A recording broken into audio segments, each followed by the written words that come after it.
So what's great? Chef John Morris again, man, and you saw in the title. Yeah, you got it right, man. Today, we're making a 8.5 pound goat leg curry that done. So we're going to move from this end and go over that end because we're going to be dealing with a lot of goat and we don't want to mess up this area. So over there we go. So forward. We know about sardine, mackerel, chicken neck, chicken back. Nothing I waste, nothing I dash way. Alright, ready for this now? Come in. Rub it in, rub it in. Meat well seasoned and nice, you know. Ooh-wee.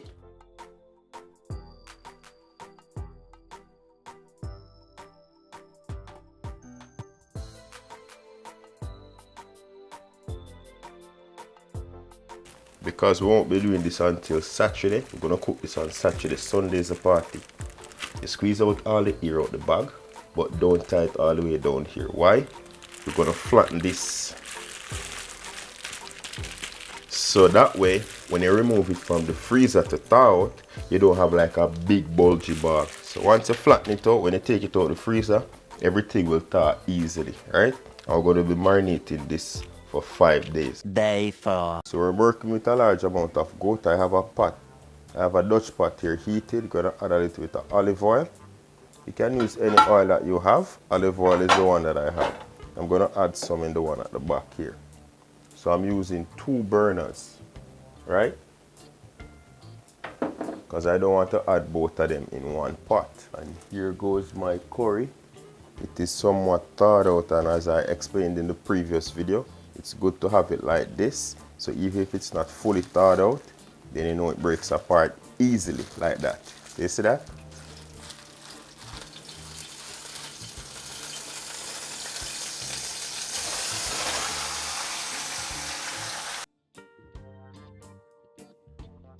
So I'm trying to keep everything nice and even, right? It is 8.5 pound goat leg. So we're trying to keep some at the back and some at the front because we're using the regular apartment coil stoves, right? Just gonna cover that. No water or anything as yet. And we're gonna cover this.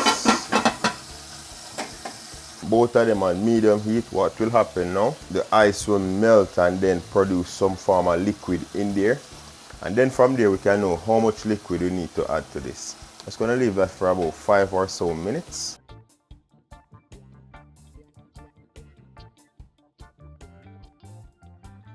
Alright, 5 minutes has passed. Let's check to see what's happening. All the ice is melting now, and we're starting to get a little bit of liquid right there. Right? Just give this some help and break them apart. Now we're gonna add some water just to cover the meat. We're gonna cover that. We're gonna do the same for this one right here. I know the water may seem a lot, but trust me, it's best to add it like this from the get-go. That way, when you get that final product, the sauce is nice because everything will just slow cook in here. We're gonna cover up everything, turn up our heat to about medium high. And then we're going to set our timer for 1 hour. So we turn up our heat to medium high. And then once everything starts boiling up, then we're going to put that down to medium and then let that cook for an hour. After an hour, we'll be right back.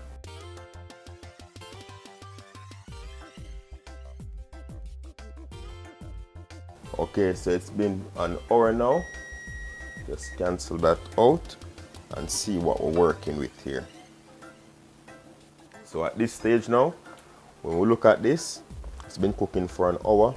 All the same liquid, all of those juices, right? We're gonna give this a taste. But we definitely see here that it needs curry, right? So we'll give this a taste first. Here is 4 pound and 4 pound over there, evenly distributed. I'm gonna go in with some seasoning, and I'm gonna just season to taste here. 2 tablespoons of meat seasoning here and 2 tablespoons of meat seasoning over here. We can also use all-purpose seasoning, right? Let me use my spoon for this. Gonna add some curry powder. A tablespoon. We don't want to overdo it with the curry powder, you know. So a tablespoon should be fine. Come wash off that. Don't cheat the pot. And another tablespoon over this side. So that's why I explained to you that you have to season with your eyes as well. You can't just put all the curry while you're seasoning the meat. So we're gonna get that beautiful curry color. And slow cooking is where it's at. So it's not as spicy as you'd want it to be, given that it's curry goat, right? Gonna hit that with a tablespoon of crushed fresh garlic. And I'm doing the same thing because everything is evenly distributed. Doing the same thing for this side. And then some fresh thyme. Half of a Scotch bonnet pepper, spice up the thing. And some pimento, about a teaspoon in here. And I didn't crush this, right?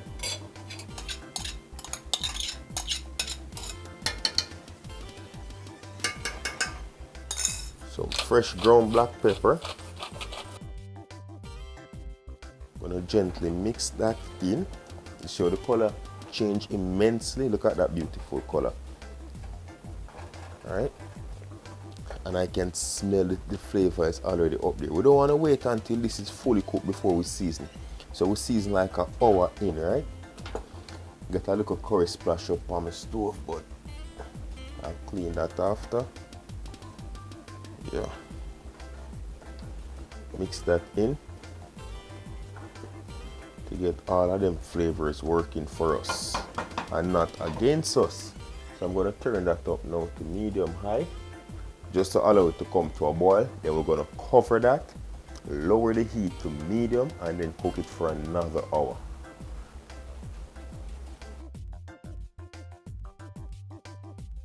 This is one thing to note when you're dealing with a large amount of meat like this. You don't want to put everything into one big tall pot, because chances are you're going to have everything at the bottom cooked and then everything at the top. If you have two big enough pot like I do, you can split those, right? Or if you have a nice flat pan where most of the meat can be on the bottom of the pot, then that is your best bet. So that's why I broke this 8.5 pound into 2 portions, so everything is submerged underneath the liquid, and that will give it the fair amount of chance to cook, just like everything else. And another beauty about all these meat cuts, if you saw that video where I was seasoning up everything, they're all of the same size, so they're going to most definitely cook at the same time, right? If you realize this pot here is giving me more bubbling than this one, because this one is more of a rounded bottom where this one is flat, so it is cooking. I know this is going to cook way quicker than this one. So we get that nice boiling going on, and we still haven't added any more water.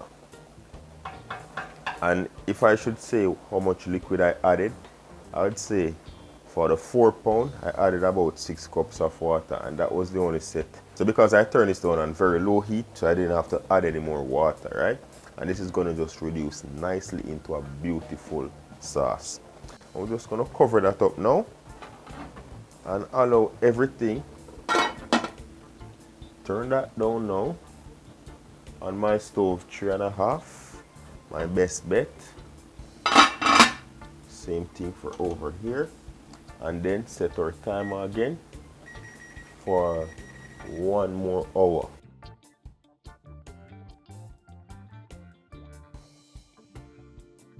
It is now 1:36 a.m. Hopefully I don't fall asleep while I'm cooking this. You see that? And later on it's a party, so we'll just cook it to an extent now for the party. Today is the party, and by the way, today is Alyssa's birthday, so big her up in the comment section and tell her happy birthday, man. I see it. So I baked and decorate a nice cake for Alyssa. I don't know if you can see it properly, but yeah, that's it. Nice fruit cake tree there. Yeah.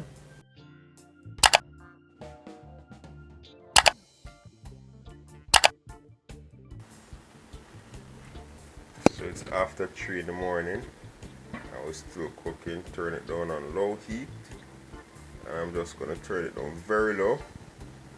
Try to shower, come back, and then we'll do the finished product in the morning, right? So yeah, that's basically it so far. And I haven't added any water since. So I have that on number 2.5. I'm just gonna run that until I shower, I come back, I turn it off. Then I'll finish up everything in the morning. Tired now, right, Jamir? Jamir's up with me right now. And I was in the room and it was so dark, it was pitch black. I couldn't see anything. I just saw the curtain open a little bit. Alright, I have a bed and you can go sleep now. He wanted to stay up with me and cook for his mom's birthday, right? I wanted to sleep, but it was too pitch black inside the room, and I was scared. That's why I couldn't go in. I just saw the curtain I'm going to turn open. on the light.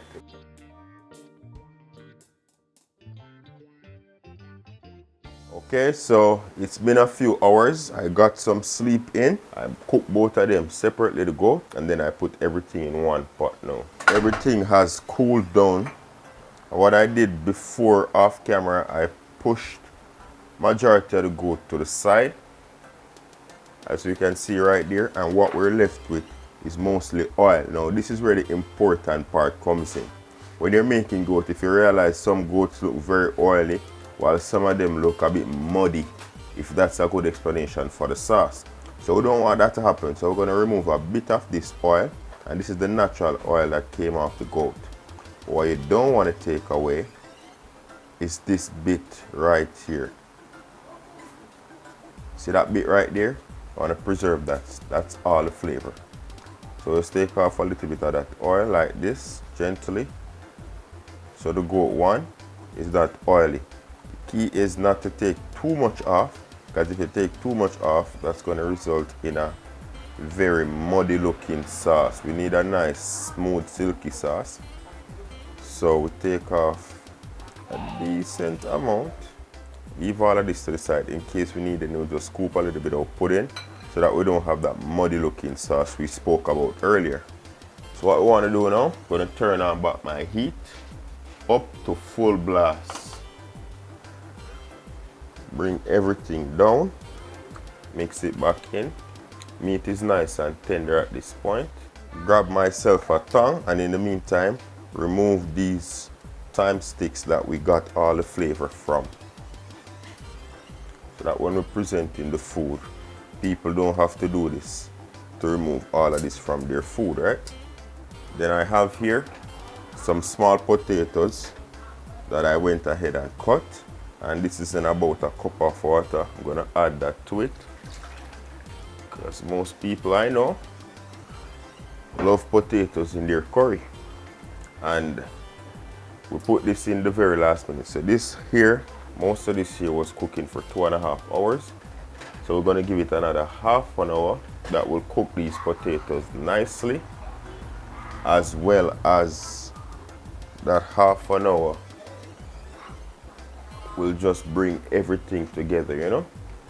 So we'll just bring it to a boil and then turn it down very low and slow for 30 minutes, and we should be ready to go.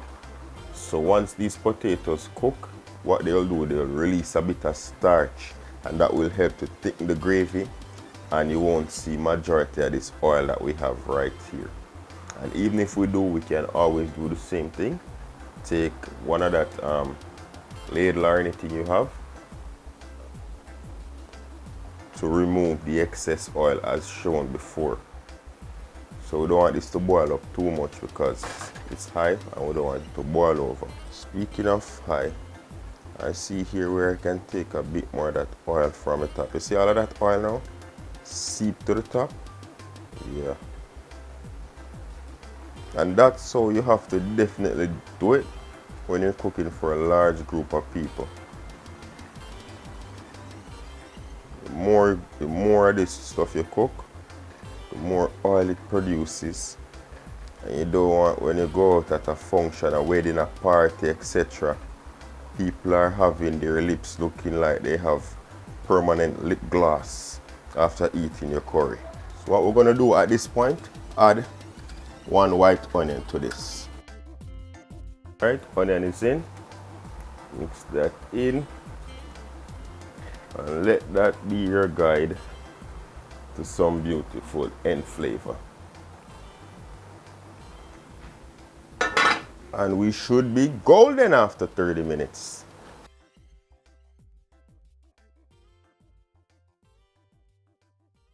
And this is what your goat should look like after 30 minutes. However, unfortunately, my battery died and the party got the best of me because I got so busy, but everyone enjoyed it.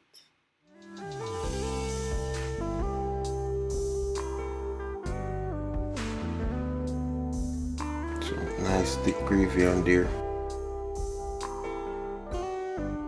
You have yourself a wonderful bowl of curry. Is it? Up top. Look up on yourself. Thank you very much for watching. Stay tuned. As I'm saying in my stories, lots of content coming your way for the month of July and August, even September. No flow for the love, everybody.